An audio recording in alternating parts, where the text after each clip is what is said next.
Hi, I'm Michael, and welcome to Beyond the Screenplay. Happy New Year! We are today talking about Children of Men, the 2006 film, directed by Alfonso Cuarón, written by Alfonso Cuarón, Timothy J. Sexton, David Arata, Mark Ferguson, Hawk Otsby, based on the book The Children of Men by P.D. James. I'm joined by the Lessons from Screenplay team, writer Trisha Aran. Hello, everyone. Writer Brian Bittner. Hello, amigo. And editor Alex Calleros. Hello. So I think this will be a pretty short episode. Children now of Men jinxed it immediately. is a perfect movie. Thanks for listening, everyone, and we can all go home now. Hold on, can I add that it's great? No, that's kind of the same thing. Yeah, okay, I'm good. Go great. Yeah. Yeah. All right, we'll see you next Bye, time. everyone. I watched it again just now, like just this morning before this podcast, and I was trying to figure out if there's any part of it I don't like. It's just every choice made is perfect. I don't understand how it's so perfect. It's so texturally layered. It's so meticulously crafted. Every shot of it there's loaded with meaning and symbolism and like thematic depth and character development. World building. Oh my God. The casting, the production design, the cinematography, the music choices, the sound design, like on every level, this movie does it the right, like how I would consider it to be the right way. Like this is what everything I want from cinema put into a single movie, which it just feels like a miracle to me. Like, how did this movie get made? How does this exist? It's just too good. Yeah, I think totally. every once in a while a movie comes along that you're just like, this is this sort of like the tent pole, you know, like, because I've said this before, I watch a movie sometimes from 1950 or 60 that I'd never seen before, and I'm like, movies were this good? Yeah. Right. Granted, I'd seen other movies from the period, but still just like one comes along where I'm like, holy crap, like how did this movie exist? And then like the next 3 decades of like mediocre movies happen. And I feel like, you know, 2019 was a great year for movies, but Children of Men 2006 still feels like it's like the movie to beat right now, which is impressive. Yeah. So this morning we had the Patreon chat for Lessons from Screenplay patrons that have the Google Hangout. And so I was chatting with a couple of the patrons, and one of them asked everybody what their one of their favorite theater memories were, and of course I immediately went to Children of Men because I remember being in film school, so like just ripe to fully appreciate the amazingness, and sitting in a theater and like disturbing the people around me by how much I was freaking out about how amazing everything was.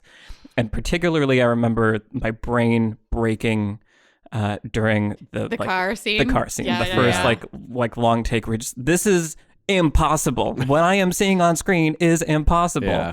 And like especially in 2006, not like getting how they did it. Like it was a very important moment for me. And I feel like it's like you said, Brian. It's one of those tentpole films. It's just like someone made perfection, and now we have this for forever, and we can use this as a litmus test moving forward.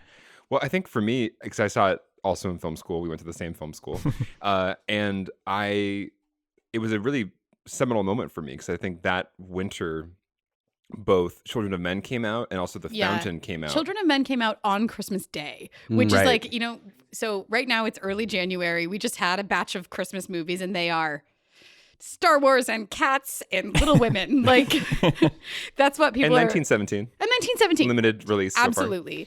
But yeah, so it's like, when you think of like the Christmas Day movie you want to go see, you probably think of something more like one of those things where you can take your whole family and you can take your kids or whatever. Obviously, Children of Men is not that. We've also had like Girl with the Dragon Tattoo and Hateful Eight. Sure, like it's not always. I mean, it's award season still, so yeah. But I'm just saying, like the actual Christmas Day drop is a really bold choice for this movie. And of course, you know, we can get into it, but it's a nativity story. A lot of people have said, which it kind of is. But yeah, it's interesting. I remember seeing it that December too, the same winter you're talking about, and just. I mean, it's incredible. It just blows you away. Well, I think what I was going to say was that it was right in the middle of my college experience, like right smack dab in the middle. And it was kind of as I was getting into the production concentration of film school, where the first half was more about film theory and criticism. So I was just so inspired coming out of that winter because I saw Children of Men and I saw The Fountain, which inspired me in a different way. And I just came out of that moment just, oh my God, I want to be a director. I want to do this because these theater experiences I just had were some of the most powerful of my life. So and I really credit this movie as just propelling me in this direction. It was like a moment of like maturation, I feel like, as a filmmaker, like appreciating like, the level that film can get to and that it can still happen like today. Right. There are still new classics are being made. Right? Yeah. And everything that came out of that moment was like the one shot, and the long oneers and stuff like that, which I don't know if they've been surpassed, like I don't know either. I feel like I can see the stitching now in a way that I still can't see it in Children of Men. I watched it and I was kind of looking for it, and it's seamless. It's really seamless. Well, in certain ones I can detect it more than others, but the car scene I feel like is the easiest to detect for me, because it's the most like you can see the CG like bridging things and like the window shattering and like stuff like that. But a lot of it holds up really, really well. Just like for being the first one that did this a lot, it's amazing how it's still one of like the best example. It's like the Jurassic Park kind of effect with visual effects. Yeah. And like, we had rope way back in the 50s and stuff like that. So this certainly didn't invent the oneer. And, even going further back in like Touch of Evil, some of these ones that we really were pushing the envelope in terms of this. But I think that you rarely get a great one shot that isn't gimmicky. Right. And there is a certain point in this movie where you almost feel like they're showing off a little bit. Where like for me, the like long shot that has the birth in the middle of it is the one where I'm just like, come on. Like I just watched that woman have a baby. That's crazy. Right. But because of the documentary style of the whole thing, this like really intense, really visceral, really gritty, the handheld everything, it does feel like it's not so gimmicky, where it is actually contributing thematically to what's going on. And like the style of it is part of the theme. And it's really effective. I feel like, not that I didn't like Birdman or anything like that, and I'm really excited to see 1917. You have to find that perfect marriage of material and style and everything and get it to sort of coalesce into this beautiful moment. Well, what I know about the plot of 1917 is it makes a lot of sense. Sure, yeah. But Birdman, it's like, why? Like, and I think that's fine. I don't think there's anything wrong. I don't think the single takeness of that movie makes the movie worse. I just think that like, maybe not the birth as much as the car scene and the battle scene, like the battle scene. But the long take, just like it puts you in there and it does not let you escape. It's like you don't get a second to like look away, even when like the characters get respite. You as the audience don't get a respite.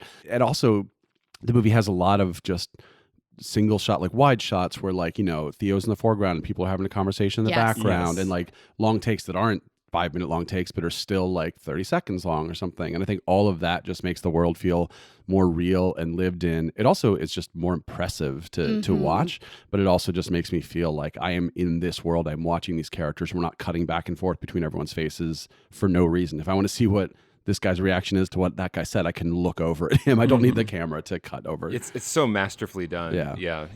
Well, I'm glad you brought up that example, because I think now when I watch it, my favorite long take is the one where Theo is in the foreground and Michael Caine is telling the story of him and his wife and his son, and like Theo is the one in focus, and just like all of it is just working just so well to enhance that moment on all the levels. And it's not showing, it's not in your face, but it's like it is doing that long take thing. And I think, like you're saying, Teresa, that's I think why the long takes for the most part don't pull me out of the movies, because it is woven so much into just the style from start to finish. And it's all like, it's not like they picked a fun moment to be like, it'd be cool to do a long take here. It's like the whole thing is like, there's clearly so much consideration gone into each moment. And it's just like, it's just beautiful. Well, I think it's a movie that as I'm watching it, it feels like no frame is wasted. Yes. There's no moment that I want to ever look away or look at my phone or do anything else because I'm going to miss something. There's so much richness in every frame, and the background details, the lingering kind of on just a moment with a random extra playing a refugee. Like, oh my God. There's just there's stories. Like, even the people they cast as extras look so believable. You feel the weight of this universe, this world, and their stories in every frame. I've never seen a movie not break the reality of the film so seamlessly throughout the entire thing. I never get a sense of artifice or, oh, these are just extras. This is just a movie set. This is just a movie. Right. It doesn't let you go that way. It feels like it exists beyond the edges of the frame. Right. Well, and the texture of the world is there. So this movie was nominated for screenplay, adapted screenplay, and editing and cinematography. Obviously, we're not best picture, not best director. I think that was the year when I decided I didn't care about the Academy Awards anymore. I was just like, this is one of the best films I've ever seen in my life, and it got passed over. I can't. And it did not win any of those, for the record, which is also it didn't win best cinematography. Like, how? Yeah. What? It's nuts. But I do just want to shout out one of the many things it probably should have been nominated for and possibly won is production design. Yes. The production design. Lol. It is crazy. And it's really fascinating, the idea. I just love everything about how this came together, because you have Alfonso Cuarón, one of our most amazing directors, shooting a very British film. And so, he talks about, when you read interviews with him, about let's turn London into Mexico City, basically. And let's distress it. And let's, basically all the most shiny places, like Piccadilly Circus, let's destroy it and that kind of thing. It's that texture and how richly lived out the world is, where even when you have great depth of frame or great distance, so thinking about that battle scene where you can see all the way down the street and you go all the way into the apartment building, it's we're not on a set. We really have destroyed buildings, and no matter which direction the camera goes, there's even, beyond the edge of the frame, that the world is all the way pushed out to the corners. It's just brilliantly done. Yeah, and I think that's something that we've gotten to that point now. Not every film can afford to do this kind of stuff, obviously. For Roma, Cuarón built an entire street. Yeah, exactly. But I think that when you go back to the early ages of film, well, there was a reason there was a lot of cutting and close shots, because there was set people over to the side and were in, they're in a studio in Warner Brothers or whatever. But I think that whenever you can, actually Little Women does this too, where it's just here's some beautiful scenery. We're just going to show you people existing in it, and that's going to be wonderful. And I feel that almost nowadays when I see a movie that just has a lot of cutting and feels very like it's staying very close, I'm just like, why? We don't need to do that. Yeah, what are you hiding from me? Right. What is Especially what if is it has fake? a budget. If it has a big budget, then don't use the techniques that we need for a lower budget movie that's trying to hide something. Mm-hmm. But I guess time is the other budgetary thing, and I feel like that's one of the classic stories of the Battlefield long take was they were there for 14 days. They shot it for the first time on day 13, didn't work, and then they got 2 takes off on day 14, and the last one was the one that they had to use. And the blood spatters on the lens, and they're that's the one we're using, which I love. Well, that was a great example of Alfonso Cuarón. I think in an interview said after that take, he was so deflated. He was like, we can't use this, the blood splatter. And the DP was like, that's amazing. Thank God we got this. Yeah. It was great story. But then also realized having it on for the full take was too much, so they hired someone to paint out the blood for the second half of the shot. Yeah. And so this is a thing that I can't confirm, so I feel kind of weird bringing it up, but when I was reading through the wiki today on Children of Men, there was something that suggested that maybe that the battle shot wasn't all one single take. It was kind of ambiguous. There was an implication by the visual effects people that obviously they stitched certain things together. And so it's just weird because in certain articles they talk about it as if that is one of the shots where they did that, and in other articles they were talking about it as if no, that is all one continuous take. It kind of doesn't matter to me. Who cares? Because it looks the same either way. I mean, the stitching. So when you think about the car sequence that you were talking about earlier, where when you read about it, that they had built this special car where the seats go down so the actors get out of the line of the thing and the windshield pops out so they can move the camera back and stuff like that. It's if you are going to all the trouble to get that much practically in the shot, then you get a pass from me on stitching it together here and there. Right. Because you're still doing the work. And I agree with you that it's maybe you can kind of see it the most, but if you're looking for it, not so much that it takes you out of the story and not so much that it invalidates all of the things that we're talking about that make these long takes so powerful. Right. And so for me, I'm with you. I don't think it matters. I think that I'd like love to never know where it's exactly stitched together at every moment. You know what I'm saying? I think lifting back the curtain in that way would be unpleasant. When the magic is already so strong in front of the curtain, you kind of don't want to see back there. Yeah. I think it bothers me more like in Birdman, like you were saying, Brent, like where I can see the stitching and it is taking me out of it. And it feels like, well, you made this choice to do this thing when like maybe you didn't need to do it this way.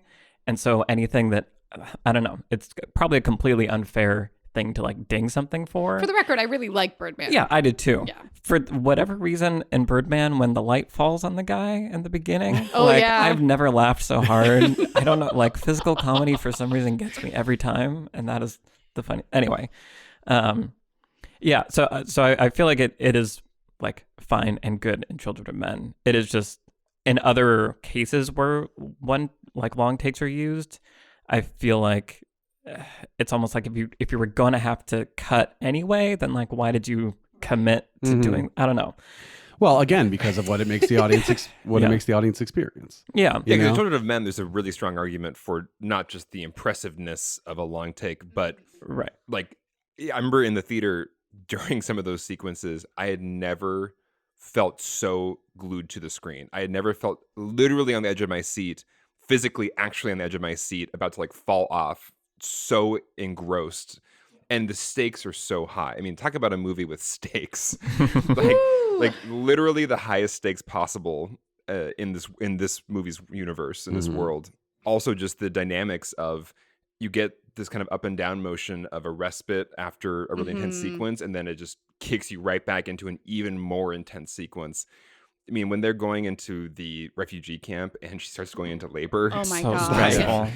It's just like, oh my God, you're really doing this. And then they take away Miriam right there, which Pam Ferris is tremendous in this movie. I love all the cast. Oh, they're amazing. But the scene where so she's been there for the bulk of the movie, and we're used to seeing, once we lose Julian, when she dies in the car, it's horrifying, but it sort of adjusts our expectations of who our characters are, right? Where it's like, and it helps reinforce this moment of like, how cheap human life is, right? And so anything could happen. Right, Right. exactly. Ups the stakes also. The rules if you're are out the gonna window. kill your Julianne Moore character, right. 25 minutes into the movie, then who's going to live to the end, which is really, really smart writing. And there are very few filmmakers I can forgive for putting Julianne Moore in a movie less than I want her to be. Yeah, exactly. But she, once that moment happens and we realize, okay, we are not safe. None of these characters are safe.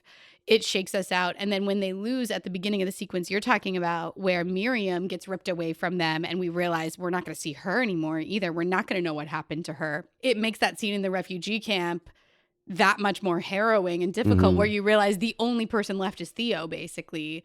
It's just, and then that moment of, I don't know, unsettling you or just scaring you puts you into that last sort of third of the movie, or the last 20, 25 minutes of the movie, where you realize, okay, we've lost everybody basically. And now we only have these two characters to cling to, and they're so unsafe. Yeah. I don't know. It's great. And when they survive anything, it's oh my gosh, it's by a hair. It's a miracle. It's always by a hair. Yeah. There's something very unsettling just in general about a character just leaving a movie. Yeah. Because usually it's like, oh, we're going to kill this character. We'll kill him on screen, or we'll show right? something. Or dramatically, or right.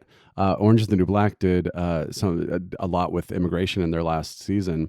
And there's a character I think's been there since episode 1 who gets deported in the season, and they literally never show her again. Wow. And the last episode does a pretty good job of here's where everyone is. Even the characters who had sad endings, you can kind of see how they're maybe coping with it. Nope. You just don't see her. And there's something just so unsettling about that. Yeah. Just gone. Yeah. Well, it's like using the medium to right. Yeah. evoke that emotion and that exactly. feeling. Exactly. Well, and that's great. Yeah, I think that's also what is so powerful about this movie, is it forces you to look at actual situations that have always been going on in our world, but maybe more so now, more visibly now, but just intense human dramas that do occur all the time in this world that we are usually not aware of, not looking at, not really thinking about.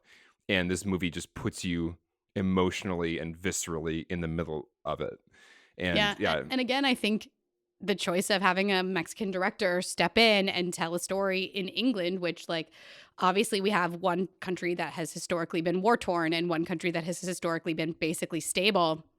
I mean, it's a really perfect marriage of like filmmaker and material, and it's really great.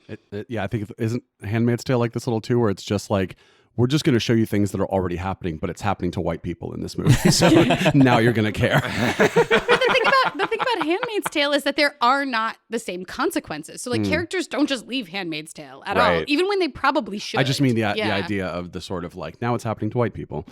No, definitely.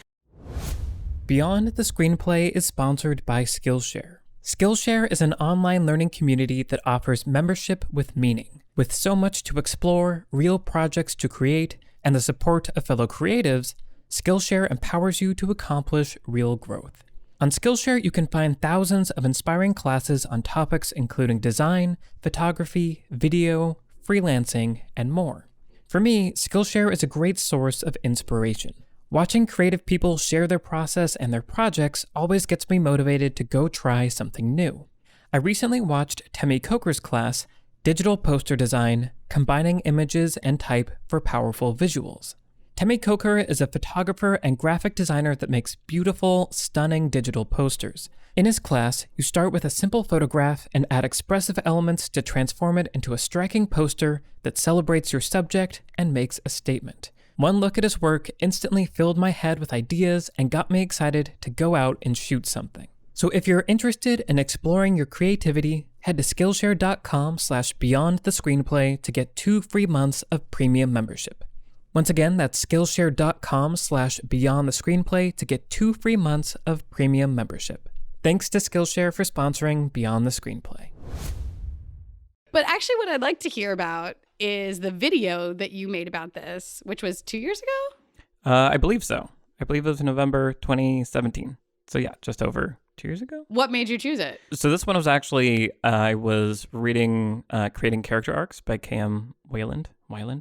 This was one of those rare times where it's like, there was a chapter on like how to construct your first act that I thought was just very well written and concise and conveyed things in a way that really resonated with me. And so this was one of the rare cases of there's this topic that I want to talk about. What's the best thing to look at for this topic? And I don't even know exactly how I made the connection, but I thought Children of Men, or maybe I think I had also just seen Logan. That's what it was. I'd just seen Logan. And so that was in my head while I was looking at it. And so then I was looking at Logan, and then if you watch Logan and you've seen Children of Men, you can't help but see the similarities in that. And we are going to be talking about Logan soon. Yes.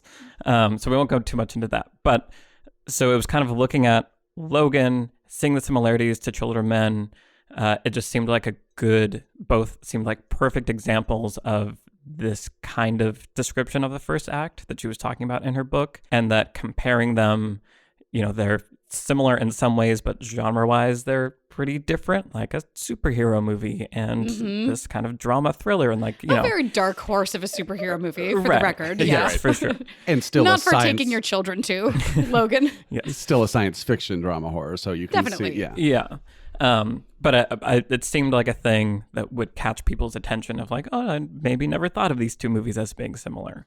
And so that was kind of the inception of it. And I feel like both Logan and Children of Men just have these like amazing like first acts that they're so good, and they just do it all really, really well. And I feel like Children of Men was also fun to analyze because it was one of the movies, I saw it in college before I really had my super analytical brain like figured out. And so diving into looking at the script, I was kind of curious to see like, what is the script for this going to be like? And it was really interesting discovering how like it does all the things that you're supposed to do, and it does it in that kind of miraculously effortless way where it's invisible structure. It all just feels completely natural and organic. The exposition is flawlessly delivered. It's so subtle. And that opening scene where they're watching it on the news broadcast where like baby Diego has died and everyone is weeping and mourning, and Theo just gets his coffee. Doesn't care. Oh, it's and then so it good. blows up. So it's like within that, like what, 60-second scene, maybe you get so much information. Like, here's what the world is from a science fiction-y standpoint. Here's what the world is from a political threat standpoint. And here's who our protagonist is, at least with regard to this situation. It's really cool. It's actually like, it's kind of before sunset, right? The same movie. It's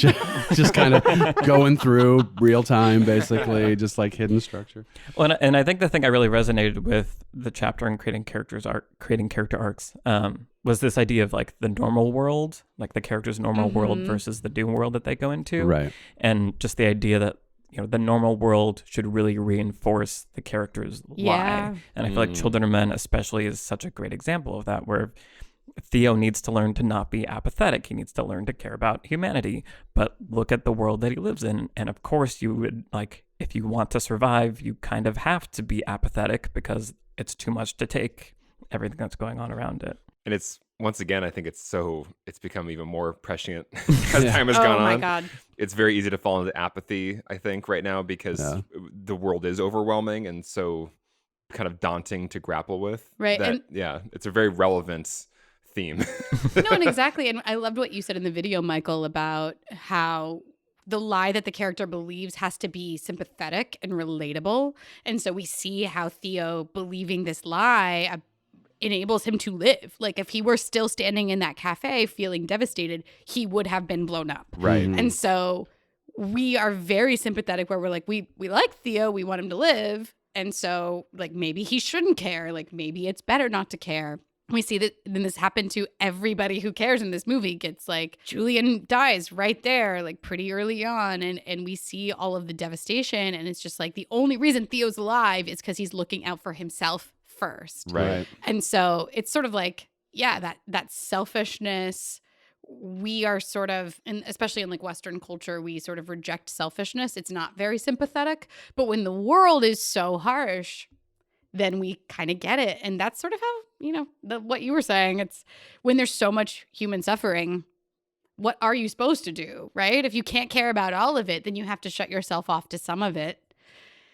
And it's just also the shutting off dilemma. I think, what's so cool upon rewatching this movie, you see these motifs of alcohol, cigarettes, these kind of vices that are used to numb oneself, and he literally has to give up both of them in the birth scene. He has to give up the cigarettes to get rid of the gypsy woman, to get her out of the room, and he has to use his alcohol to wash his hands to deliver the birth. And just like there's this beautiful motifs like that in this movie that they're not in your face. They're not trying to be like, look at this, representation of this theme. They're just naturally a part of the movie, but they're there, and they're there to find on repeat viewings, and they're so beautiful. This movie rewards its viewers, like the more that you watch it. Definitely. It's Theo at that moment. He is fully gone out of the numbing himself mode, and he is fully committed to this cause, and it's just so good. Yeah. Real quick, another nice piece of exposition is that when Jasper starts to tell his joke about the Human Project, and first of all, it's like putting Theo against Jasper and seeing sort of how they deal with this world. But then Jasper starts to tell the joke, which, first of all, the joke itself is about the premise of the movie, so you're getting the idea of the world. Oh, why can't people have kids? And then Theo interrupts him and he's like, oh, the Human Project's such a bunch of nonsense. So it's like, again, Barry exposition through conflict and that kind of thing. Like, there's only one reason why he is saying to another person in the room who already knows all this stuff. It's because he is trying to make a point about it, and I just think that's really cool.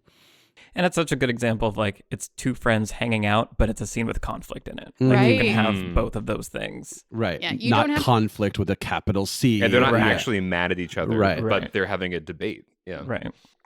Yeah, it's just actually Jasper's not even having a debate. He's just like, I tell my joke. Right, that's true. Which is even more it's subtler cool. conflict. Yeah, just don't interrupt me. I also really like that they don't how sort of measured it is that we get Theo's backstory. It's not like Theo walks out of the cafe at the beginning and looks at a photograph of his dead son, and it's just like, like the way that it holds it back keeps us interested in Theo and like, what is his deal exactly? Right. And so and the camera shows us that photograph. And I think like the filmmaker is allowed to show you something like that without a character having to, like you said, like look at, Yeah, exactly. Yeah. There's something so like, I don't know why it works in this movie so much better than other movies, but just I never feel like it's cheating when he kind of floats over, a And series shows of us something photos or else. series of Right. the world feels so lived in, and it's usually kind of just like almost an introduction to a scene, just kind of giving us the texture of the world. But there's so much information in it. I don't know. It never feels like a shortcut or cheating. It feels just naturally a part of the filmmaking. Yeah. And that's something we talked about before with Cuarón. I call it this sort of incidental magic, where it's like in Harry Potter, you have a guy just like stirring his coffee with his finger. A spoon is stirring coffee by itself, and he's just moving his finger around. And I know I mentioned this on a previous episode, but then in Children It was of the Men, Minority Report episode. Was I think. it? Yeah. Because well, just think about like That world same sci-fi sort of stuff, world yeah. building. Yeah, how it feels more authentic Right. when it's just shown to us, but not like Right. hit home. Highlighted. So Yeah. in Children of Men, you have the HUD is on the dashboard, is on the windshield instead of the dashboard, and then you have Nigel's son doing his Candy Crush with his finger. Right. And then even something subtle like his London 2012 Olympics jersey, which the movie came out in 2006, so obviously they had been announced but hadn't happened yet. Which is but cool. It's just this like little detail that just makes you go, oh, this world feels so real and lived in and thought out. And I think that's what you said, Alex. It doesn't feel like cheating because there's so much thought and care put into it, and then it's not shoved in your face. It's just sort of like allowed to live. Well, and imagine if in a scene where so he gets thrown into this van, and then they take him to Julian, and they're talking. Imagine if she had been. So we kind of glean from their conversation that they were in a relationship, and like you used to care about this, and but like they don't immediately be like, well, if you would remember our dead son, then again, it still feels like She doesn't bring it up. No, yeah. they're talking about what's happening now.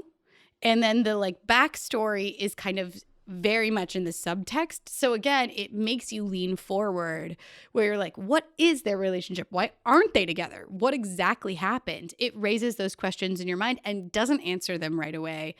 And not until much later in the movie. It's really, really well done screenwriting. There's that like beautiful moment when they're on the bus and like she says something about like when they are kind of starting to talk about the kid and like he had your eyes, and then they just like kind of both look off for a moment and like then the sun comes through. It's just like it's a nice little moment where like you just know what they're thinking about and you feel it. And so, it's just so good. Well, there's so much humanity in this movie. Yes. That's watching is such a touching experience because you just feel there's like a lot of love for all the characters, and even the quote unquote bad guys feel lived in and like they're part of this desperate, uprising movement. There's nothing that's cheap or black and white or doing something that is just a movie thing. It feels like there's just deeply loving humanity poured into all these characters, and it's just I respect that so much. There's so much care put into that. And I know we've talked about this a lot on recent podcasts, but I think a big key about like why this works is the simplicity of the story. It really is very simple. And if you boil it down, it's this road movie essentially where the world is dangerous. We have to go from point A to point B. That's the whole plot, basically. And, Theo does try to refuse it at first. It's this very like archetypal refusal of the call. He like reluctantly agrees to do it, which you highlight in the video, Michael. But then the rest of it is just like point A to point B. There's these other actors that are trying to like throw them off from what their very clear goal is. But the goal never really varies. And the story is just like incredibly simple and understandable. And I think that this movie is yet another great testament to how if you take a simple story, you really, really build out the world, you really, really invest in the characters and let them have their moments and sometimes to the detriment of other characters, right? So like you have the main character, you have Theo, we're really focused on him. The minute that Julianne Moore walks into this movie, I'm like, oh, well, it's a love story now and they're going to get back together and da-da-da. Subverting all those expectations to stay focused on what is ultimately a very simple hero's journey, it works really well. And I feel like it's such a, talking about the other characters, like it's a really good example also of this like the character web idea that John Truby talks about. Exactly. Of like the other characters are built from the protagonist. Like they're people that he bumps into and he learns something from them, or by reacting to them, like changes himself. So like seeing Julian like is, I think, really important and like ignites this like reminds him of like who he used to be, but then that gets taken away. And like Michael Caine is like his friend, but completely the opposite. And like being at Michael Caine's house is like, you know, it's in the country, it's away from the oppressive world. It's teaching him, you know, there is still like hope and there is room for love and family and all these things. And I think it's just such a good example of everything, but it's an example I go to often for that kind of a thing, of how to design characters that are there for the protagonist, but also feel real and whole in themselves and have their own desires at the same time. And it's kind of like that No Country for Old Men thing that we talked about in that podcast that is available for patrons. Right. That was our first podcast. Patron only. Yeah. But yeah, just how like in No Country for Old Men, every tiny character feels like they have this entire life. And I feel like that's very true for this movie too. Yeah, in an almost insane way for this movie, because there are so many scenes that pass by just random characters, and it lingers on them for a split second before cutting away, and they all feel so lived in almost a brutal way. Like, this movie is not even 2 hours long. Whoa. And it covers so much ground. I know. It's so dense. And I think it's what you're saying, Trisha, is like it's allowed to do all this stuff because we know where we are at any given moment. We know who our protagonist is. We know what his goal is. It's not hard to follow. Right. You don't have to read a single headline of any of the newspaper clippings or notice anything in any of the photos in the background. None of that is actually important for understanding the core story, but it's there to enhance the richness of the world, which I think is a great lesson, because it means you can do amazing sci-fi world building and not have it bog down your actual story. You know, there's a way to do this that keeps the story streamlined. Well, I also just appreciate that the sci-fi world of it isn't that crazy. Like it's not, you know, he said it's like the anti-Blade Runner. There aren't flying cars. Right. It's not like this unfamiliar future. It's a very familiar future, but Too with familiar. enough. It turns out, it feels too plausible. It felt very plausible at the time as well. Yeah, You know, definitely. It was the Bush era. It was a moment of time of, oh, where are we going? But even just like technology wise, it was all like like stuff that's like a stone's throw from where we are or where we were then, and you could buy it. And I feel like I always appreciate that because, you know, looking back, you know, 50, 60 years, like, yes, we have like screens and iPhones and stuff, and like technology has changed, but like the day-to-day like world that we navigate isn't that different. It's not the Jetsons. Right. Yeah. Like we still have like cars and houses and stores and like doors that are just opening and closing like doors. Yeah. But they're just doors. Like, yeah. So I feel like I always resonate with sci-fi that feels like that, like an actual, this is practically what would actually most likely be happening. And I feel like they captured that essence well in this movie. Which is also what Logan does. There are only some like very few hints that Logan is taking place in a future. It's like, oh, those semi trucks look different than ours or whatever. You know, it's not like, look how future it is. There's kind of some drone farming happening. Right. Yeah. But I also love the resistance in this movie to like explain why the world is this way. So the reason why like infertility becomes a problem is not ever like solved. You know, a bad version of this movie is like about that, where it's like scientists in a lab going like, oh, we've solved it now. It was because of X, Y, and Z. And it's not about that. I Am Legend, I think, came out right around the same time. The first half of I Am Legend is great, I think. The part before he solves everything. Right, yeah. And then he solves it. That's what I'm saying. So I love, again, we're staying focused on Theo. We're staying focused on the human story of shifting from apathy and like this hardened armor about like, it's too painful to care, I can't care, into having hope. It's really just a journey toward hope from despair, which is very simple, and it doesn't have to deal with some of these huge mechanical issues that would make the movie feel too big or whatever, or just too sci-fi again. Yeah. Well, when you say huge mechanical issues, you mean the AT-ATs on the beach? Or that was the other movie about hope that we already talked about. Sorry. Wow. When it's Ryan. Hope. What was my thought? Lost it. You were saying, I was talking about you don't have to solve the problems of the sci-fi world in order to tell a resonant story. Yes. I feel like it's a good example of, you know, the audience will go along with a good what if you establish that quickly. And I feel like you don't need like to explain it in detail. So if you start off with, what if there are no more babies? We don't know why, but that's the world you're dropped into. Yeah.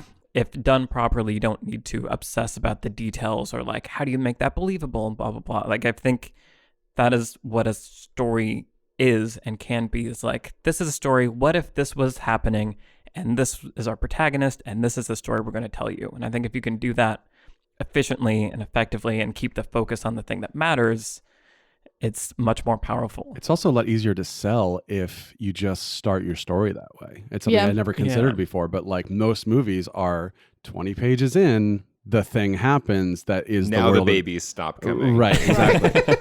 And just think like, who wants to see that version of this movie? You know, like just telling us at the beginning, here's what the world we live in is. It's like, okay, cool. Like 1 minute, I'm in. Mm-hmm. The other reason the what if works in this movie is that they actually put the work in to think about all the consequences. Right. Yes. And build out. Yeah. I mean, Extrapolate. they've done so much work to place us in this moment in time.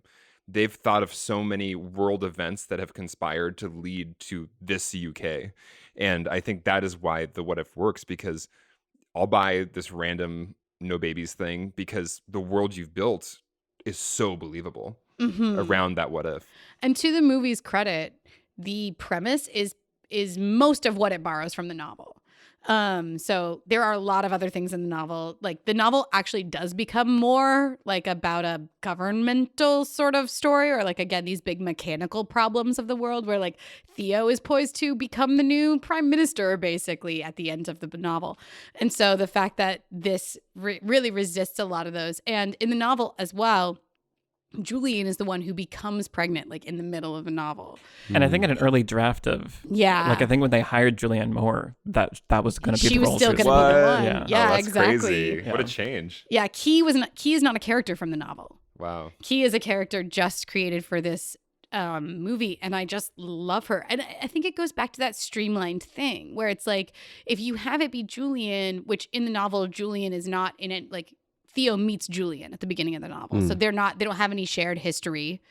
So again, you're like, Theo, what are the personal stakes for you? Like, why do you care about this kind of thing? And it does become about money, but just the streamlining of the story requires sort of separating those two things, especially for a film. So like in a novel, of course, you could interweave these things thematically and like you can have one character that's functioning in a variety of ways. But for a screenplay, separating those two characters is really smart because it allows Key to be one thing, which is this vessel that he ends up having to escort through this landscape. And so, again, staying focused on, we're telling one character's story. It's Theo's, really. I don't know. I just really respect it as an adaptation. I could do it without her character literally being named Key. But that is about the smallest gripe I could possibly have with a movie this It's a wonderful. sci-fi kind of a choice, right? Yeah. Like characters in sci-fi novels have names that are like, okay. There's like one wide shot of like a car driving by and it's like the field of cows that are burning, and then like the leg falls off like right as the shot kind of comes to its end, and that's a moment where I'm like, I don't buy that. So we have two things that are not perfect. You don't buy the timing of the cow burning. Yes. Yeah. Also Luke's That's our last complaint. Luke's last name is Double Cross, which I just felt was like a little on the nose. What was kind of interesting reading about the making of this also is like we wouldn't have Children of Men without Harry Potter. No.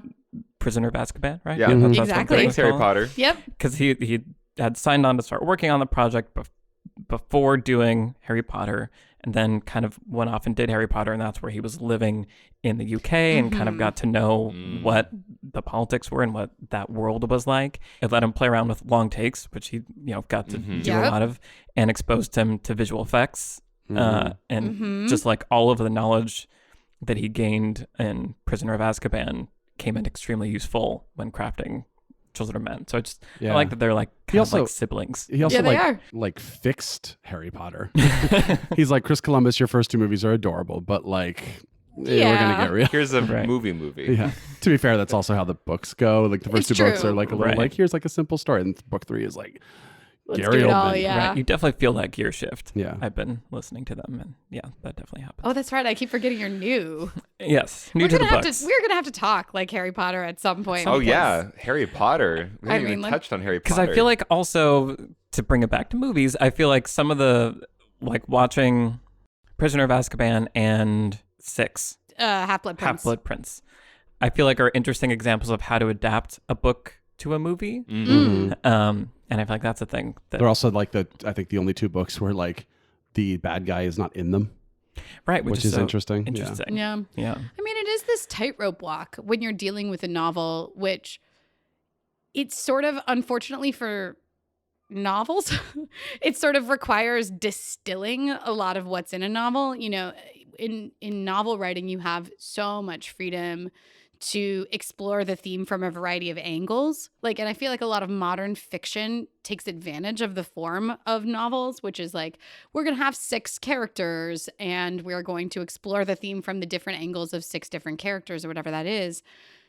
And I love reading and modern fiction, I think, is in an interesting place in terms of novels. But I think, unfortunately, the constraints of you have 2 hours to tell a movie requires a lot of sort of distilling what it is. And the best, I think we've talked about this on the podcast before, but like the best adaptations are the ones that are able to figure out the theme. And then like, so take the whole theme of the novel, whether that's expressed with 2 characters or 6 or 12, figure out the most effective way to simplify that and zero in on it, and then start over from there, right? Yeah. Which, you know, I love P.D. James, who wrote this novel, and I love all of the changes that were made. Like, at the end of the day, they served the story, and they were the right decisions. And so, Well, it reminds me, one of the earliest changes in Game of Thrones that was made was in the books, there are 2 bastard sons of Robert Baratheon, and they're both like secret and nobody knows that they're there and blah, blah, blah. And in the show, they just made them one character. And it's like, that's one of those changes where you're like, that makes so much sense, done, easy. And then more changes happened. But well, I think also just thinking about the simplicity of this movie in some ways, there is an archetypal, almost mythological resonance to the story. Absolutely. When it gets to the end and they're almost like in a cave painting, like humanity starting over, visuals, coming out of the tunnel is almost like a rebirth. And there's a real sense of, we are kind of at the end of this era of humanity. It's broken, it's done, it's kind of unsavable. And this is a story about there's still hope, potentially kind of starting fresh.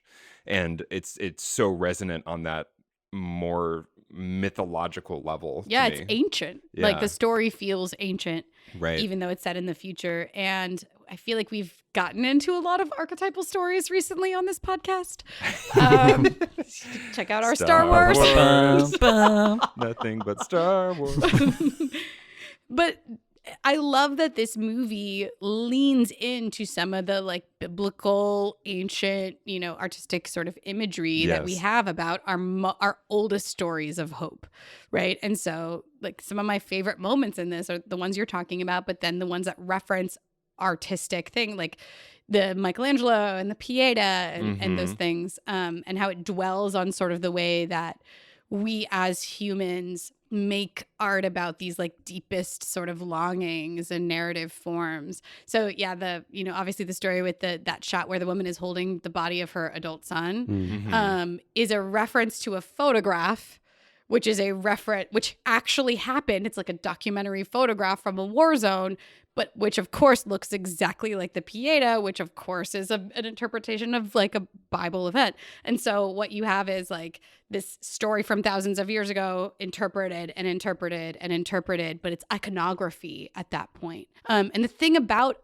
icons in the religious tradition is that they are images that we as humans return to over and over again, that deepen in meaning as we return to them and bring ourselves to them again.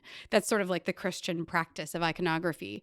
And I obviously come from like a religious background. And so when I approach this movie, I approach it religiously. Like, to me, this is a biblical story about, Advent and rebirth and the coming of new hope. It's, yeah. And no matter what tradition you come from, those images are still resonant, I think. Yeah, I love that Nigel has David and then Guernica. Yeah. And then the cover of Pink Floyd's Animals album out his window. Out his window. I know. But again, that's iconography. Yeah. That even if you can't immediately put your finger on it and go, I know what that's from or whatever, it still has that kind of burned into your brain. Yeah. Yeah. Very evocative. Exactly. What are your guys' takes on the significance of animals in this movie? Because like everyone has a dog. Like there's the woman who's like, have you seen my dog? And her dog's actually hiding in her thing. Then before Key shows her belly, she's like, do you know what they do to Among these the cows? Yeah. There's so much of that. And my only take was, I guess animals can still procreate, so maybe they're thought of as being a little bit more. Well, it's from the novel, actually, a little bit. So in the novel, everyone is adopting baby animals because animals are still procreating, and so like people start to like push their cats around in baby carriages, and like baby animals are very That's much. what I figured. Yeah. Yeah, but I do think that Cuarón has his own like take on it here. I think it's a motif that he's sort of dwelling on. Well, and they're attracted to Clive Owen's character, like they make a point of that. You know, the cat climbing on his leg, the dogs like you; they don't like anybody else. Right. I feel like I think I remember hearing him talk about that at some point. I don't remember exactly what he was saying, but I think it was kind of like, I think what I take away from my potentially made up memory of him talking about it and just thinking about it is that like, I feel like that's almost where the humanity comes from in the world. Like there are still things that we care about and that we love and that are alive. And like, I think that they're all drawn to Theo kind of imbues him with this like goodness. And like, it's kind of interesting that we used animals to like be judges of character. And I mean, that's as old as cinema itself, right? Yeah. So you have in very classic cinema, the bad guy walks into a room, he kicks the dog, right? And then the good guy, like the dogs come to him. That's very like language that we understand. So it's extrapolating from that. But you're absolutely right. There's something about if you're capable of caring for an animal, then you are a caring person, or that sort of idea where like a good guy cares about his dog. Sorry, Alex's dog is looking right at me and like Yeah, by the way, Alex does not have a dog, but we're recording a Children and Men podcast and there happens to be a dog. A dog just walked into the room. It's wild. I'm dog sitting an adorable dog named Chester, and as we started talking about animals, he came and sat and looked directly at Patricia. So Trisha is our Theo, I guess. He's just like looking at me with his brown eyes, wagging his tail where I'm talking about. It's adorable. Also people like abuse animals, like the cows and stuff. So it's, I think, another take on the theme, like this thing that we treasure is still, if we can get something out of it, you know? Yeah. Also, real quick, I think it's weird that we just talked about Blade Runner, and just like Blade Runner, Children of Men, the book had more to do with animals. I was gonna bring and then the movie like didn't really talk about that, but still puts the animals in the movie to be like, this is from the book, but we're not really going to tell you what it has to do with anything. It's interesting. Yeah. I feel like for me also, rewatching it recently, like the animals still being around kind of almost like speaks to the permanence of life, if not humans necessarily. Right. Like life will go on with or without us. Right. Yeah.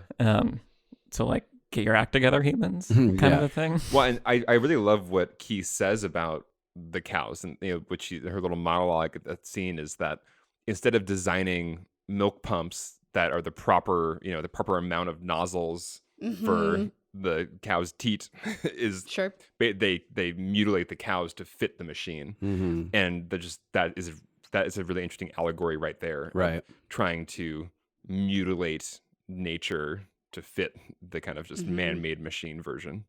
Well, and of course, in that scene, you're dealing with biblical references to like a manger and a nativity and a barn and stuff like that. And so this very primal, like seeing a pregnant woman about to give birth surrounded by animals, there's this our primal connection to other mammals. That's the archetypal to nature. Resonance. Yeah, exactly. Is like baked into that.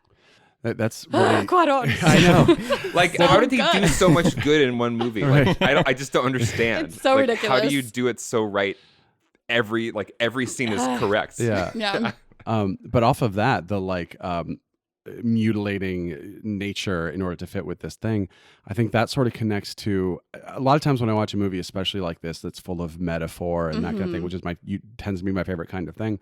I'm always like, okay, what are the filmmaker gods telling us, like in No Country for Old Men, you're like, well, the bad guy got away, but maybe he'll get hit by this car. Nope, he's still going. Like the filmmaker gods are saying, like, sorry, that's not how this world works. Considering that the Coen brothers definitely don't believe in gods, according to No Country for Old Men. I'm saying the filmmakers as the god of gods of this world, like they are allowed to dictate what happens to whom, the morality of the world. Sure, I just thought it was an ironic use of the word god. But I think with this movie, I was thinking about what is the connection here between how immigrants are being treated and how the world is being treated, and the fact that like their ability to make more people has been taken away from them. And I think that it's sort of, Alex, what you said reminded me a little bit of that. And I don't know if the movie really establishes in what order these things happened, or if like the inability to procreate caused all this chaos, or if it was just sort of this chaos was happening anyway, and also this other thing happened. But it almost feels like a sort of punishment of like, okay, if this is how it's like, the classic sci-fi movie, like if this is how humans are going to be, then the aliens or the filmmaker gods or whoever is going to punish them and take this ability away from them. And then you have Key, who is not the most pure, innocent person ever, but like who is pure in the sense of this movie. And Theo is willing to help her. Theo, whose name is Theo, like theology. We get it. Right. And then the animals, these beings of nature are attracted to him because he is, I think there's like these things tie together, but in not an obvious way, in a way where you think about them when you're podcasting about it after having seen the movie half a dozen times and not, okay, I'm halfway through this movie for my first viewing and I get it, guys. Like, yes, the abyss, humans are bad. They should stop being bad. Okay. It's not beating you over the head politically because there's absolutely no doubt that this is politically loaded, right? So political, but in a naturalistic, absolutely perfectly incorporated way. Yeah. It's not a coincidence that the character that was written specifically for the movie that doesn't exist in the book that then becomes pregnant is an African woman, right? Because that's the cradle of humanity. That's where we all came from. And also an immigrant. In this world. Yeah, exactly. All of that is incredibly politically loaded, and yet it doesn't feel like it's beating you over the head with it.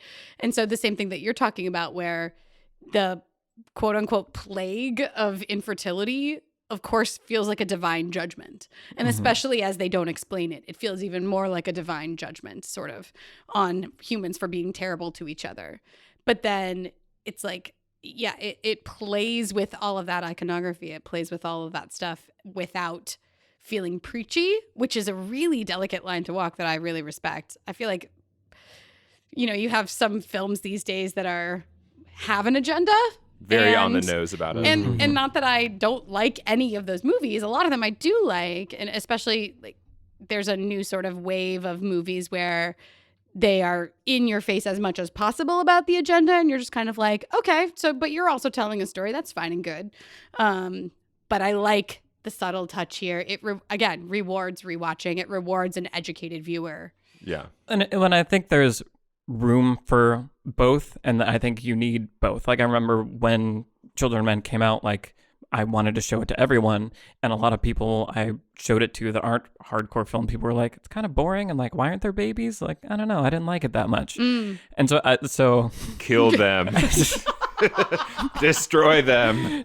They wake up in the middle of the night and you're having a conversation with your other friends. You're like, all right, we'll kill him and then we'll go to and they have to take your car. Or just take them to different movies in the future. Yes. Right. Or even no need to get extreme. Strong reaction, sorry. When we were like, you don't want to become the thing that you like hate also. I wasn't being serious. I think I like the people you're talking about. A lot. They're all amazing people. Yes. And like and even like the idea of like long takes, I feel like is a thing that, is a filmmaker thing that you're looking for. Right. That like when I showed it to other people, friends and like family, etc. They don't register it. Right. I'd be like, did you see how that was all one take? And they're like, which part? Yeah, same. I've watched it with two different people who didn't know it's a long take. And I think that's a credit to the film that it is not. Absolutely. Right. It's not saying, look how cool we are. Yeah.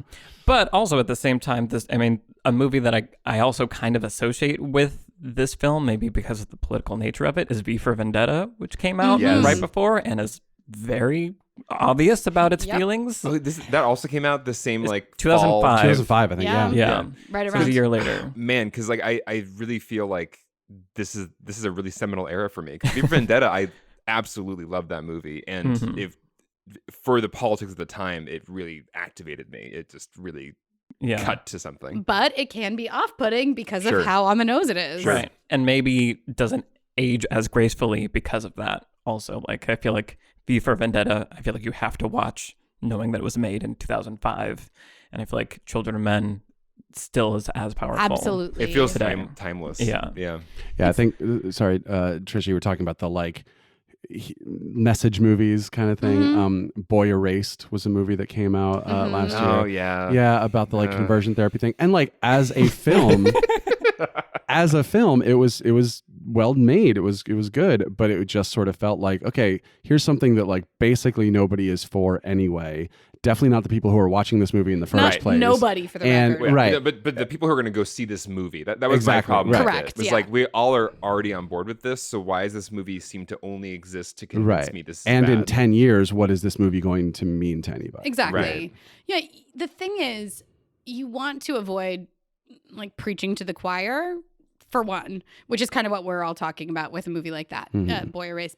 But you also kind of, if you are trying to create a story that feels timeless and can be what we're talking about, which is a new classic, then you want to not just be preaching in general. And I think the way to not preach is to tell a story that everybody can find themselves in. And so that's where this movie super succeeds, where like no matter what your stance is on immigration, which it's hard for me to imagine the other side and what their arguments are. So I'm not trying to do that, but no matter what your stance on immigration is, there's no doubt that the systems of the world of this movie are very broken and bleak, right? This movie is devoid of hope up until we like realize what is going on with Key. And so I think, again, returning to these very ancient human sort of stories enables people to find themselves in a movie, even if they sort of disagree about what's to be done about immigration. It sort of finds that thing of like, immigration is a problem right now because of X, Y, and Z, war or climate change or whatever it is. So the way forward isn't always clear, but remaining engaged is something that I think we all need to hear a message about. Well, yeah, and I feel like it doesn't, in not beating people over the head, I feel like it also isn't necessarily saying at every moment like, this is the solution to this problem. Exactly. It's just saying this is a problem. There's no solution presented. It's more of like, these are the conditions of this world. Look at them. That's all it does. And in theory, Great Britain is the only like country left, ? So like Britain maybe soldiers on. No, there's one other one. Okay. There's one other one which escapes me at the moment. Okay. Like on that TV screen where it's like flashing. It's like here or exactly. Yeah. But yeah, just this idea not to numb yourself. That's something that no matter what side you're on in terms of like how to address global issues, being passionate about them and being hopeful and like trying to build a better world is something that everybody can sort of find themselves in and hear. Yeah. I would hope. Yeah. It's a beautiful movie. 2020, here we go.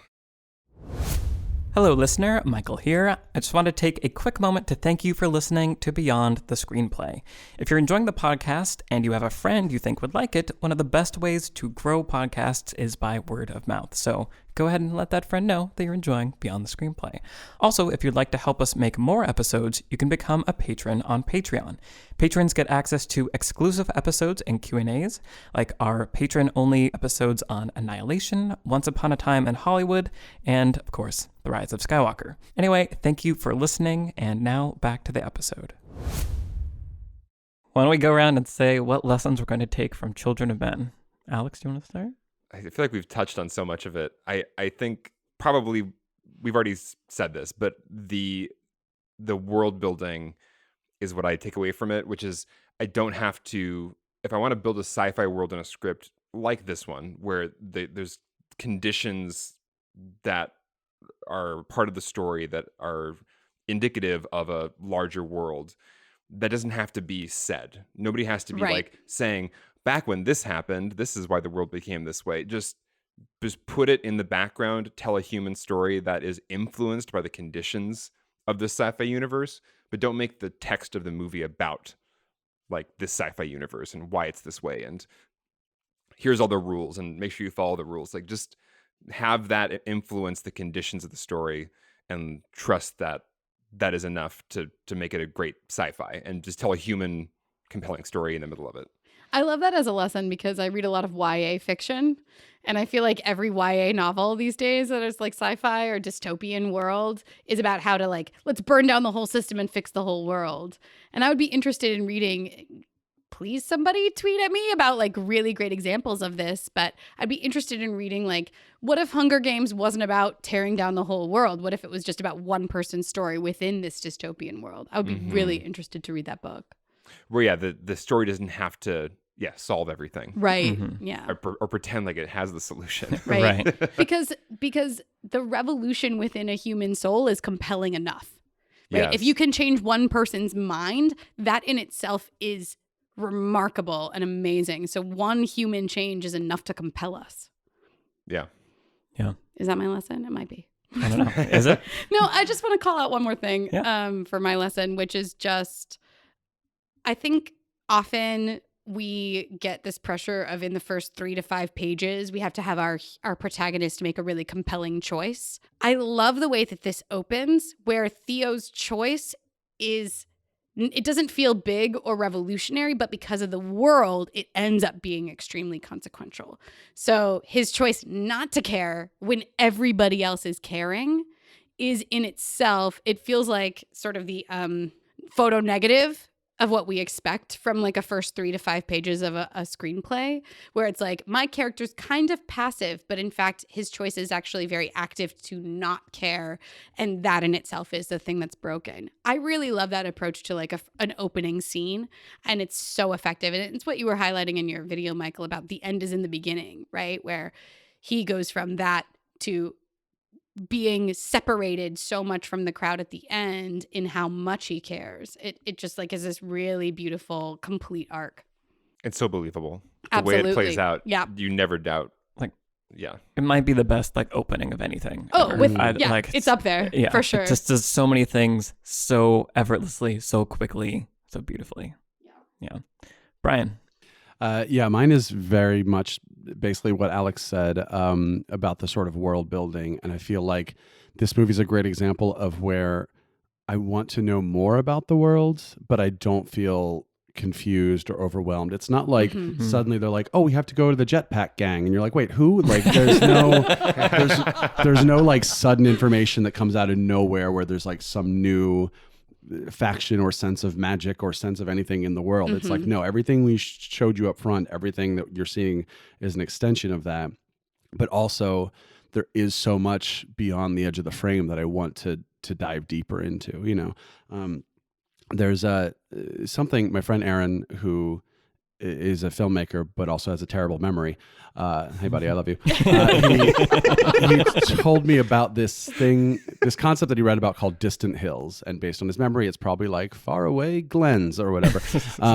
But it's the idea that when you are watching a movie or reading a book or anything, is that you want to, there's some tease of something else on the horizon that you want to see, and you know, that's the Kessel Run. Cool. Many Bothans died to bring us information. Cool. I don't need to see that. Like, just hearing about it is fine. I don't need an entire movie telling me about how both these things happen. That doesn't mean you can't. I don't actually want to see those hills. I'm just glad they're over there on the horizon. And I think my hashtag solo and Rogue One. I'm not taking the bait. Continue. But that's what's weird about prequels, is that like one reason we love a movie is because they have these distant hills, and then prequel people come along and say, let's just tell you all those stories. And again, there's nothing wrong with that as an idea. It just sort of, sometimes those prequels then don't have their own distant hills, you know, like they don't build their own. They don't. They often don't at all. I think people are getting better at that. But my favorite example of this is in the Hobbit book. There's this line where they go to camp on the mountain and it says, off on the horizon, the stone giants were. Yep. This is I yeah. thought that's what you were going to say. I was like, is it the giants? Right. And they were fighting or whatever in the storm, blah, blah, blah. And it's just like this beautiful little passage of who are these stone giants? I don't know. And but they're just there. But then let's make a whole action sequence about it in the Hobbit movie. Let's make a movie where then like, oh, the mountain's moving. It's the stone giants. Now we have to jump around from stone giants. And it's literally distant, mountain people, basically. But it's just... Did the stone giants kill some of the main characters in the first movie of the trilogy? Of course no, not. They didn't. They're not killable. Yeah. They're not killable when they fall hundreds of feet and then the Goblin King falls on top of them and they just go, oh, that could have gone better. And, If that's it's like not the opposite of killing Julian. Yes, exactly literally the opposite. If someone knows the actual phrase, if it's distant hills or whatever, I love that as a phrase, but someone please tell it to us because I want to read more about that. I love that as a concept. Just going back to like fundamentals of world building, having it built beyond the borders of your story. Right. In a way that's visible is just beautiful. Yeah, I asked my friend where he read that and he couldn't remember. Aaron. Poor Aaron. I also want to just kind of underscore a thing you were saying about, there's no moment of let's go talk to the jetpack gang or whatever. Like, I think that kind of connects to what you were saying, Trish, about the simplicity thing, where I feel like too often in plots of films that were written hastily, most likely, the solution to problems is, there's this other thing that is the solution. Now we got to go see if we'll win their support. And like, yes, you will. And it's not fun to like solve a problem by introducing a new thing. It's almost as though introducing a new character shouldn't be a way to solve a problem.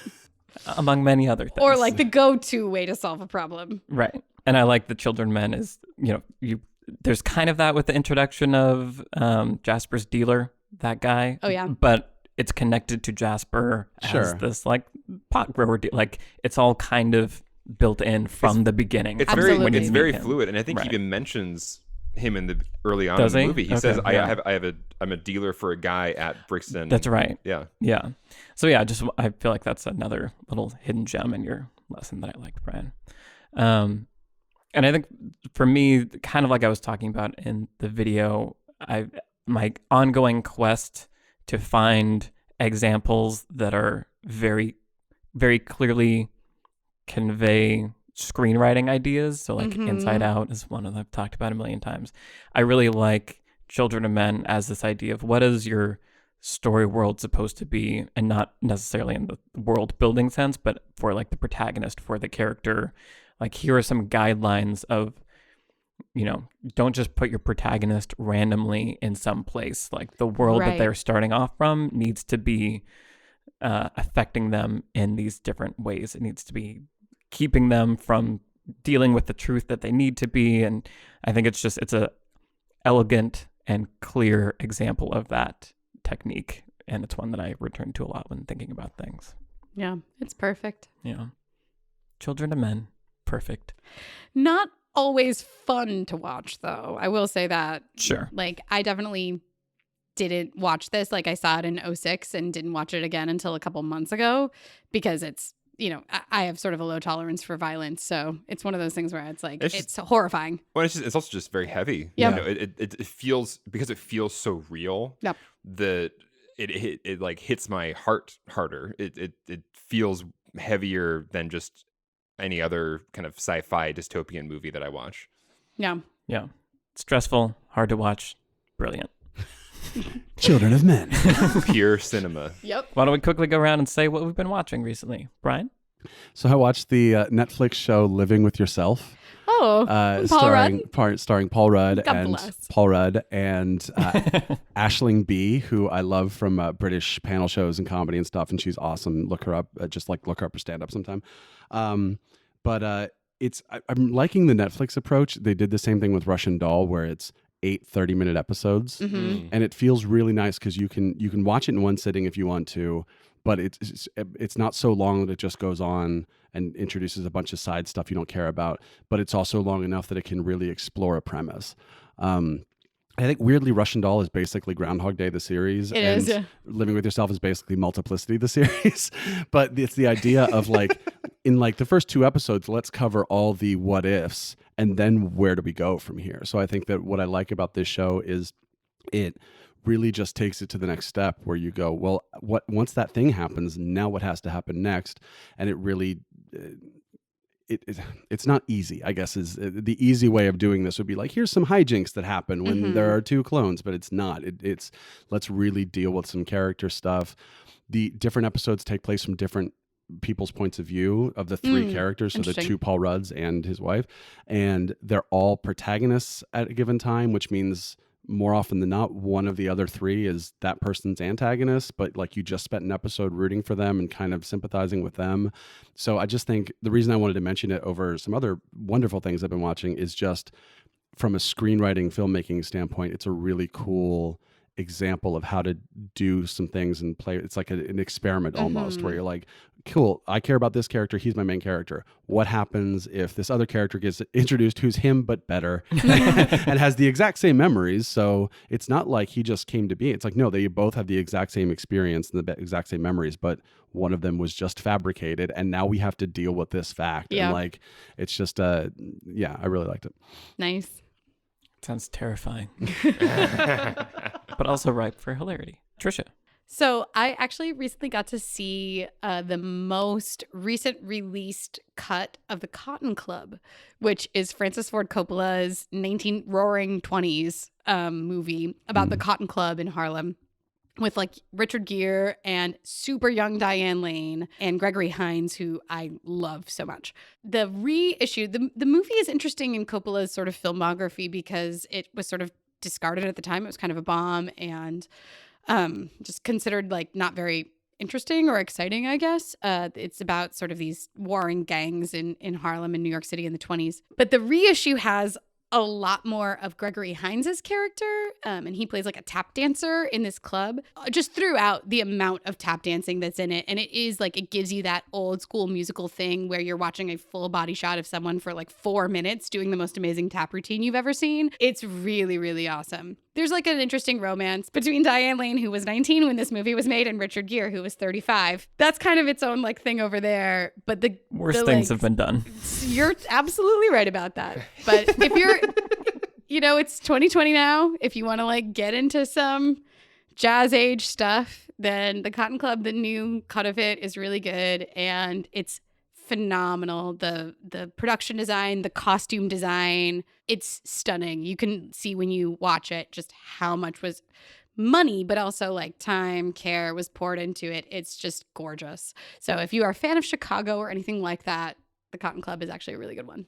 Richard Gere's middle name is Tiffany. Give him a break. Alex, what have you been watching?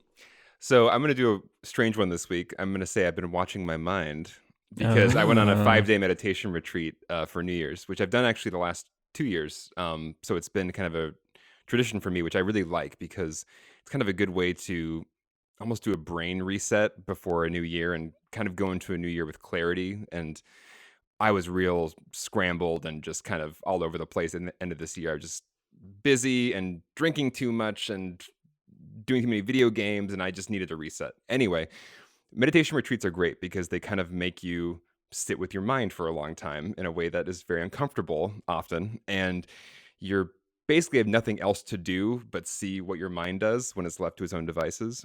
And it was really informative to me in a way that I think could be valuable to others as far as my writing process, thinking about what is the self-talk I'm doing while I'm trying to write, when I'm trying to work on my next script. When I hit roadblocks in my writing, what's the story I'm telling myself about why I'm hitting that roadblock? And it's a Buddhist meditation retreat I did. It's a Vipassana, which is insight meditation. It's fairly secular the way they were teaching it, but they were using some Buddhist language. And there's an idea of the 5 hindrances that come up when you're trying to meditate. They're like craving. I wish I was somewhere else. I wish I was eating right now, or sleeping or whatever. But they were talking about the most debilitating hindrance is doubt. Ooh. And doubt is like an all-encompassing hindrance, which tells you, this probably isn't worth doing, or you're not really good at this. Other people might be cut out for meditation, but you're not really cut out for it, so maybe you should just stop. And I was like, oh, I'm uncomfortable just hearing about this. I've had these thoughts about writing, I think. I realized that it wasn't just meditation. Meditation was almost a good like metaphor for other parts of life where when things, you don't feel like you're doing it right. You don't feel like it's easy. It should be easier than this if I'm cut out to do this, if I'm a person who should be doing this. These stories that at least I tell myself. And so it was a really cool experience to realize, oh, just like in meditation, that's the thing popping up in your awareness. That is not you. That is not the truth. That is a thing that you can say, hi, you're visiting, but like you're not the truth. So bye now. Mm-hmm. And all you can do in meditation when that's happening is just go back to the practice. So it's just, all right now the instructions are to just go back to counting my breaths or listening to the sounds in the room or whatever's happening in the present moment. You can't fight doubt. All you can do is just say, okay, hi, I'm going to go back to my like job, which is to look at my breath or whatever I'm doing. So I'm going to try to apply that to writing this year. When those thoughts come up of, hey, this should be a lot easier if you were like a really good writer, or if you were meant to be doing this, it would just happen naturally. Like, no, everything's hard. Every skill is hard for everybody. And the people who get really good at something, who become an expert meditator, they practice. They just keep doing it. Yep. And that's just, you just almost have to like use your brain as a machine. And just, unfortunately for us, our monkey brains only learn things through endless repetition for hours and hours and hours indefinitely. Yep. So that's the reality, people. So if you're having writing struggles like I've had, just think about the meditation approach and keep going. That's my awesome. my 2020 lesson. This is why I aspire to be a robot. Very challenging. Yeah. Michael? Mine is more profound, I think. Ooh, all right. Jesus. Bring it on. I recently watched What We Do in the Shadows. Oh, yeah. By Temi and Clement. That is profound. Waititi. So good. I love it. I don't know why it took me so long to watch it. Wait, the movie or the show? The movie. Okay. Yeah. I love the movie. It's so good. Amazing. I laugh so much. Yeah, it's like exactly my kind of humor. Like I love Flight of the Conchords, and just it's just so funny and silly and goofy in a way that like I appreciate comedy that is like goofy and doesn't take itself too seriously. So it's just like we could just like everyone have fun, but it's still like smart and clever. And even just I was kind of paying attention to the construction of the arc, because I was kind of like, how do you make a satisfying narrative out of there's these vampires living in this house? Yeah. And like they do. It has like all the like nice plot points. It takes you on this very nice ride. You come to care about some people that you wouldn't expect to care about. I saw that movie at the Chattanooga Film Festival. So like before it was in wide release, and it was probably everybody's favorite movie at the Chattanooga Film Festival. It was amazing.